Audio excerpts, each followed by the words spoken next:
Black Beauty by Anna Sewell. Chapter 1. My Early Years. The first place that I can remember is a large field with a little wood at the top, where I lived with my mother and some other horses. A small river ran along the bottom of the field. If I stood at the gate to the field, I could see my owner's house next to a road. The owner, Farmer Gray, was a good man. He gave us healthy food, and he spoke to us as kindly as he spoke to his children. There were other young horses in the field with me, but I was the youngest. I used to run with them and have great fun. We used to have races, and when the biggest horses got too excited, they kicked, bit the horses next to them. One day, when my mother saw what was happening, she called me over to her. "Listen to me. The horses in this field are all good horses, but they are not all like us. I don't think you have ever seen me bite or kick anyone. I hope that you'll grow up to be gentle and good. Never bite or kick, even when you are just playing a game." I have never forgotten my mother's advice. I grew into a tall, strong horse with a black coat, with one white foot and a white star on my head. I soon learned how to pull a carriage. Sometimes I pulled the carriage with my mother, and she helped me to learn what to do. "The harder you work, the kinder people will be to you," my mother explained one day. "I hope you find a good owner. However, there are many kinds of men. Some are as good as our owner, but some are bad. We never know who might buy us. Sometimes people don't understand what a horse needs." I found out that my mother's words were very true. When I was older, Farmer Gray decided to sell me to a new owner. His name was Squire Gordon, and he lived in a big house in a place called Birtwick Park. It was a lovely place to live in, with large fields and comfortable stables. Squire Gordon had a kind helper called John Manley, who looked after me, and I soon became good friends with the other horses in the stables. One was a small fat horse called Merrylegs. He was a jolly, gentle horse who was always making people laugh because of the way he walked. He carried the young children of the family. Another was Ginger, a tall horse with a sad face. Merrylegs told me that Ginger often bit or kicked because people were not nice to her in the past. "Squire Gordon's children used to bring me apples and nice things to eat," said Merrylegs. "But when they knew that Ginger bit people, they became frightened, and now they don't come to visit us horses any more. However, if people are kind to her, she'll soon learn to stop biting," he explained. The next day, Squire Gordon took me out around Birtwick Park. "How is your new horse?" asked his wife when we returned. "He is a perfect horse," he said. "What shall we call him?" "He is very handsome," his wife said. "Why don't we call him Black Beauty?" "Yes, I like that," said Squire Gordon. And that is how I got my name. On some days, I worked with Ginger, pulling carriages. Although Merrylegs said that Ginger was sometimes bad-tempered, I found that she was thoughtful. She always worked hard, so that I didn't have to pull the carriage any more than she did. We soon became good friends. One day, when I was working with Ginger, she told me about the people she worked with in the past. None of them was kind, and some of them were often cruel. She decided that she did not like people and did not want to do what they asked her to. The problem was that some people hit her hard when she refused to do what they wanted.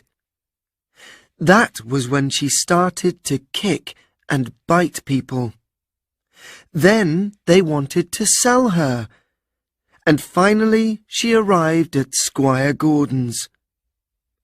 However, as time passed, Ginger understood that John and Squire Gordon were different from her other owners. They were always kind and gentle with their horses, and she was happy to do what they asked, most of the time. Then one day, she saw something that showed her that some people could be good. Squire Gordon was riding her when they passed a man who worked for Squire Gordon. The man was angry with his horse and hit it hard to make it go faster. Squire Gordon did not like this. "I've never seen a man who was so unkind to a horse," he cried. "No horse will do what you want by hurting it. The people who work for me must understand that a horse is not a machine." Ginger now began to respect Squire Gordon. After this, she decided she would not bite or kick people any more. "She'll be as good as Black Beauty soon," said John. "All she needed was for people to be kind to her." One day, I was surprised when John brought Merrylegs back to the stable and said, "Don't do that again, Merrylegs, or you'll be in trouble." "What did you do?" I asked him. I was very surprised, because Merrylegs always behaved so well. "Oh, I didn't do much," said Merrylegs. "I wanted to give the boys a lesson, so I threw them on the ground." "What?" I said, very surprised. "But you were always so careful with the children." "Of course I am," he said. "I would never hurt the girls or the little children, but the older boys need a lesson sometimes," he continued. "They think that a horse is like a machine, which can continue for hours without a rest. They never think that I can feel tired. So I stopped. When I did not continue, they hit me with a stick. Then I threw them off. They need to learn how a horse feels." "Why didn't you kick them?" said Ginger. "No, I would never do that. I threw them off because I knew it would not hurt them. If I kicked the children, I would be sold to some unkind person who would hit me all the time. We must always remember what a good place we live in.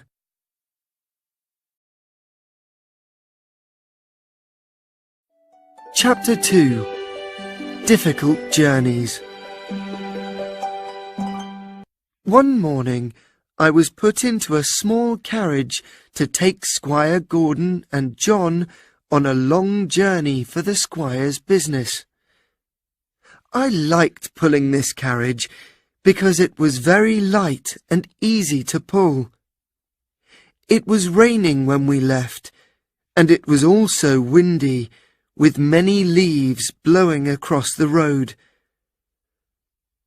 On our journey, we crossed a bridge, and I saw that the water of the river was really high. Many of the fields that we passed were flooded, and sometimes I had to pull the carriage through water on the road. When we got to the town, I had a good rest, while Squire Gordon did his work. We started to go home late in the afternoon, and now there was a real storm. I heard the strong wind blowing through the big trees that we passed. "I will be happy when we are out of the wood," said Squire Gordon. And as soon as he said this, a big tree suddenly fell across the road in front of us with a loud crash. "That was close," said John. "What can we do?"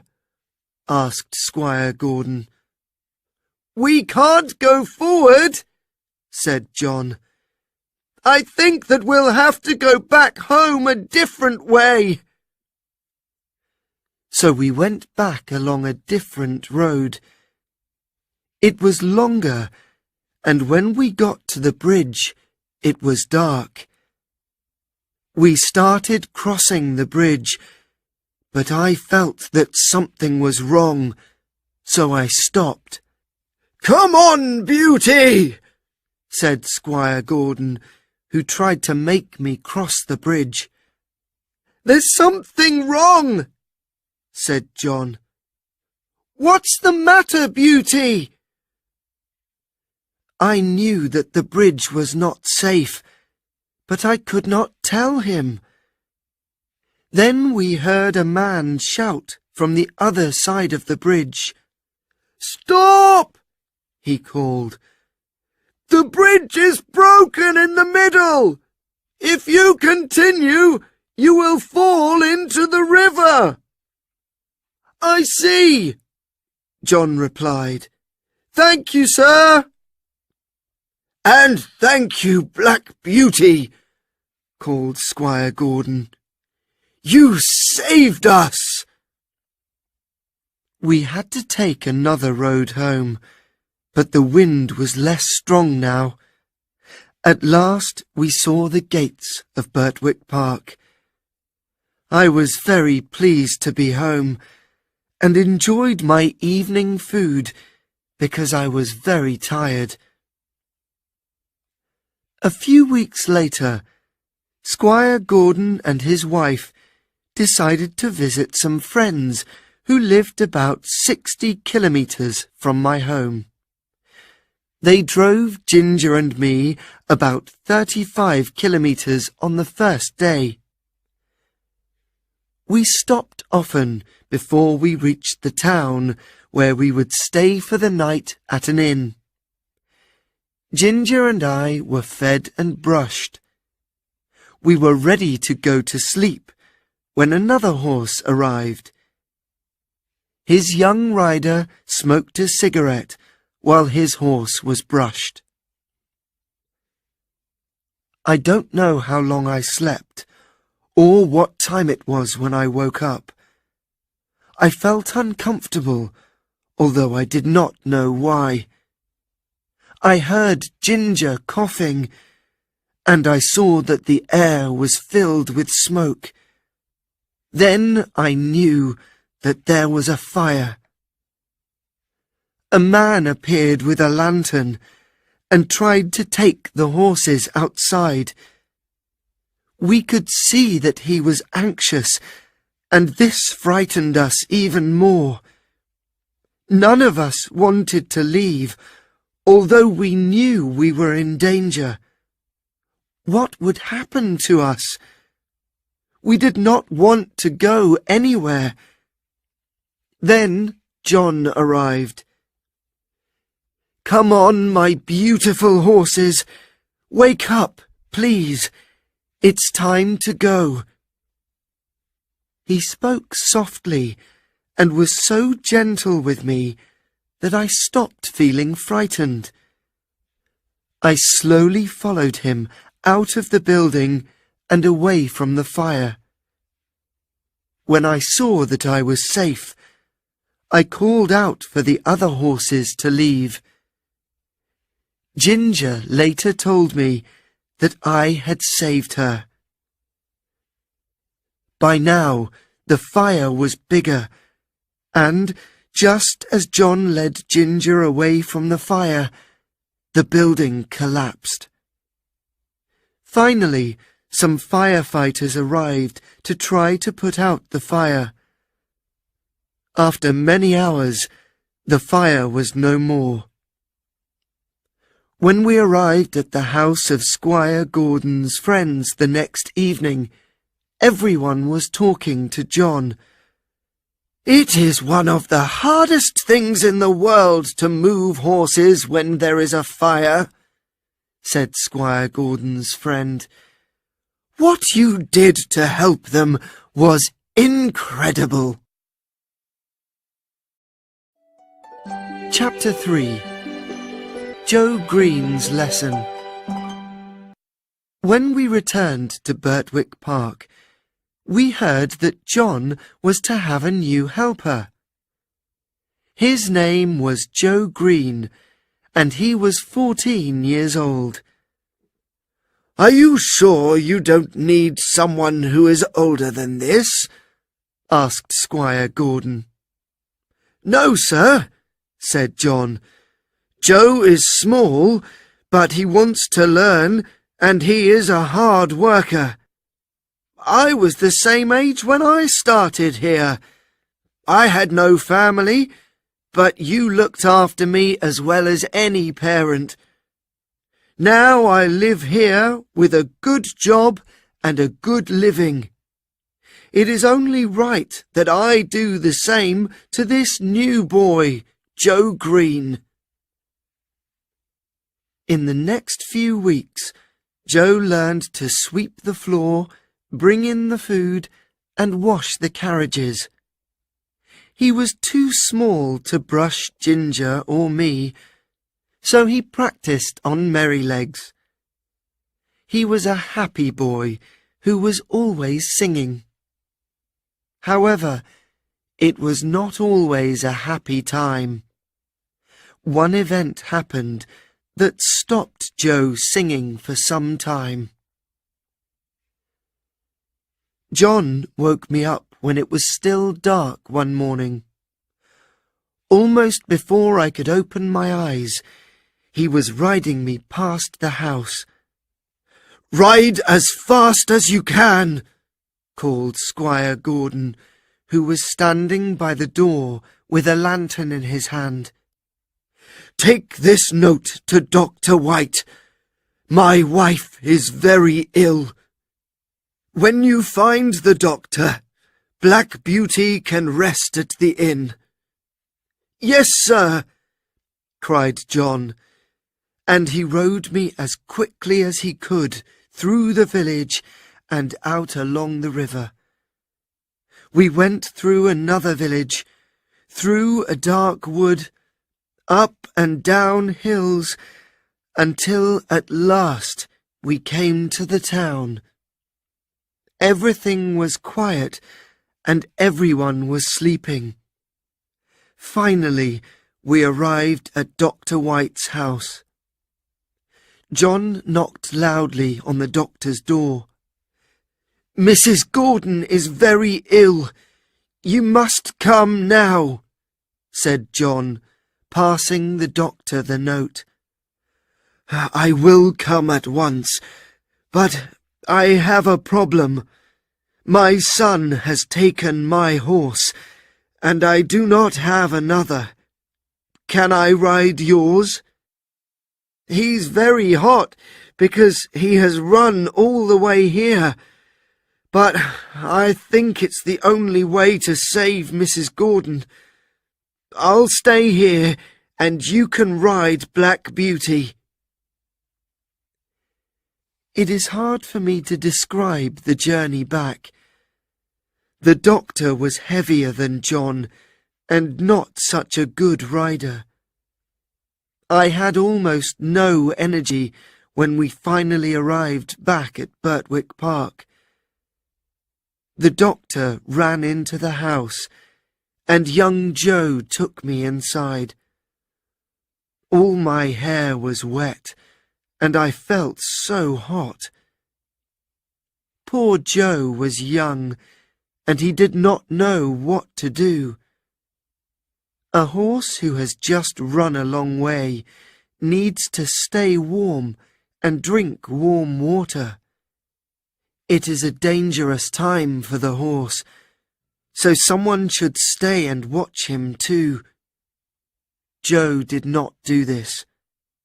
He did not put a warm blanket on me because I was hot, and then he gave me cold water to drink before he went away and left me alone in the stable. I began to feel very cold. All my body ached. I lay down and tried to sleep. When I woke up, John was at my side. It was difficult for me to breathe. He covered me with blankets and gave me some hot water. He then stayed with me night and day. Squire Gordon also came to see me. "Poor Black Beauty! You saved my wife's life, and now you are as ill as she was." Although I was ill, I was happy to hear that she was well again. Young Joe Green was very unhappy. He knew that I was ill because he did the wrong things that night.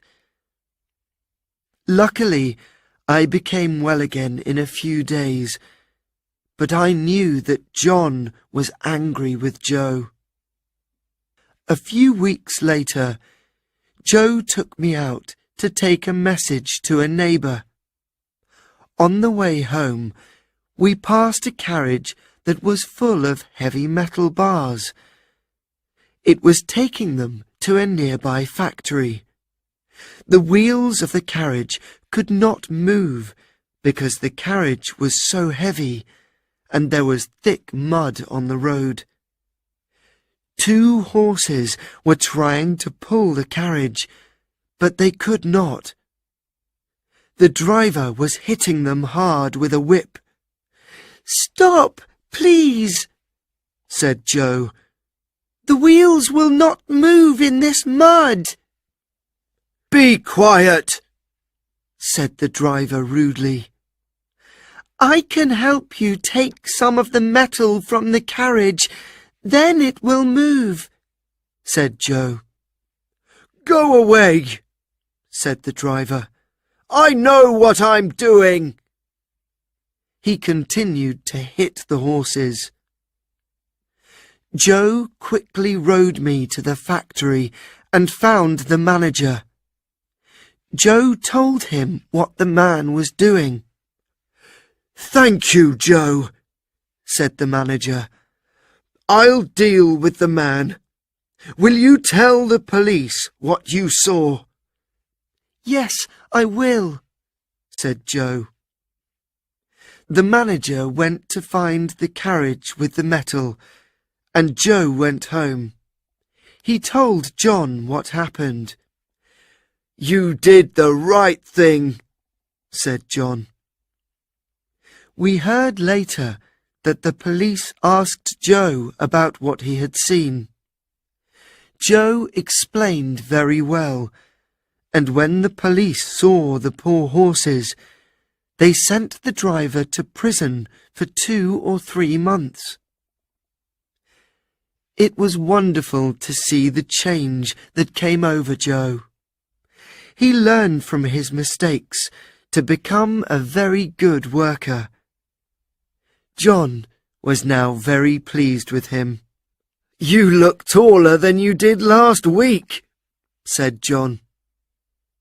Soon Joe was singing happily again every day. Unfortunately, Mrs. Gordon became ill again in the years that followed. The doctor said that she should live in a warmer climate.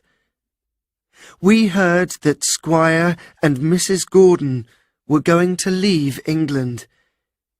Everybody was very sad. All Squire Gordon's horses were sold to new owners. Ginger and I were the last horses to leave Birtwick Park, and one morning we took Squire Gordon and his wife to the railway station. We never saw them again.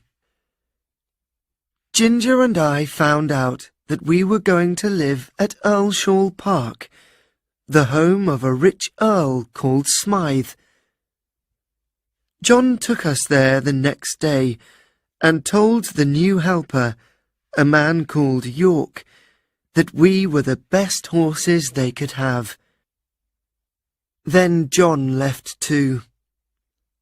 I felt very sad to see him go. I did not realize that my new home with Earl and Lady Smythe would bring new difficulties for Ginger and me.